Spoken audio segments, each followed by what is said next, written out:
I have taken you around some magnificent gardens in the last few years, some tropical and some very relaxing. Today I've come to a garden tucked away on the Chelsea embankment in London. Now, as well as being incredibly beautiful, it's probably the most practical garden I've ever visited. The Chelsea Physic garden was first established by the apothecaries in order to grow medical plants in 1673.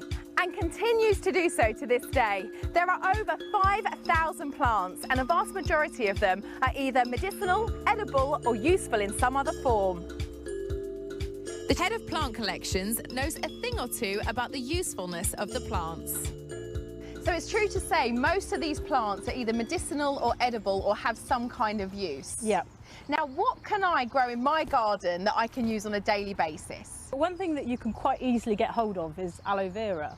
And aloe vera is used in loads of cosmetics, as you'll know, but it's also very good medicinally. So if you burn yourself, just snap off like one of the leaves. Yep. And then just use the sort of mucousy stuff and rub it on, and that will soothe your burn. I spend a lot of time looking at beautiful plants, and most of them are beneficial, but I know there are quite a few that are not so good for us. Well, yes, we have a whole area devoted to poisonous plants. Wow. Well, and I mean, the reason we have it is because the apothecaries, who are the original pharmacists, they used to grow one plant next to another, and one they would say this one will cure you and this one will kill you. It was really important that they knew which were poisonous. They grow them next to each other? Yes. Well, what happens if you got the wrong plant? But that's the whole point. You'd come here and learn and say... What a way to learn. I know. You don't want to make that mistake. That's one thing we say in this garden. Definitely do not eat anything that you see here, because you might not come out alive. Now, however much I love exploring and talking about gardens, there's nothing better than getting my hands dirty. So I thought I'd spice things up a little bit and show you how to plant up some chilies. This is one of my favourites. This is called Fairy Lights. As you can see, it's just a really beautiful, dainty little chilli. So the first thing is you need to get a good sized pot. Make sure there's a drainage hole in the bottom for when you're watering your chilli. If you've got any broken pots laying around the garden, don't throw them away because they come in really useful. You can break them up and just put them at the bottom of your pot like so, and then that basically gives a bit more drainage. We want to fill up half the pot with some compost and then gently remove the chilli from its existing pot and just place it in the middle. And then top it up with some more compost.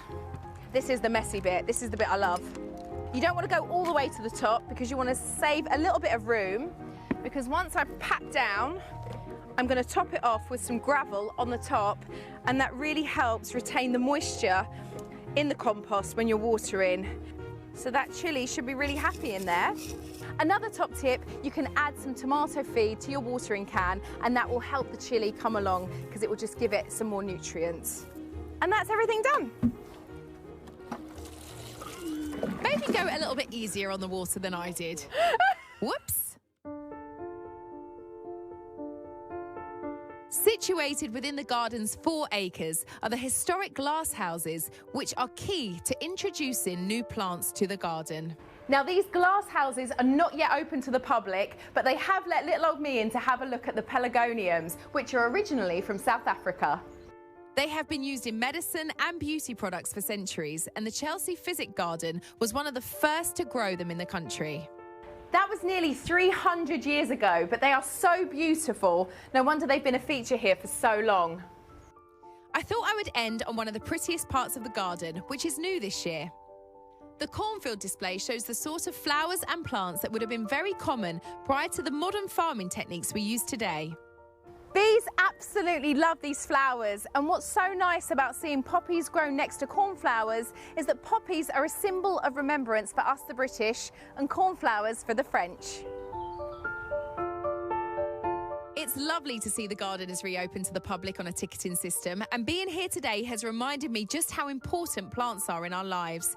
From food to medicine to makeup, we use plants every day, so the research done here is invaluable.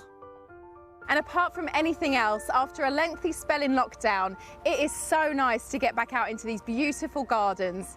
That is something I'm definitely not going to take for granted again.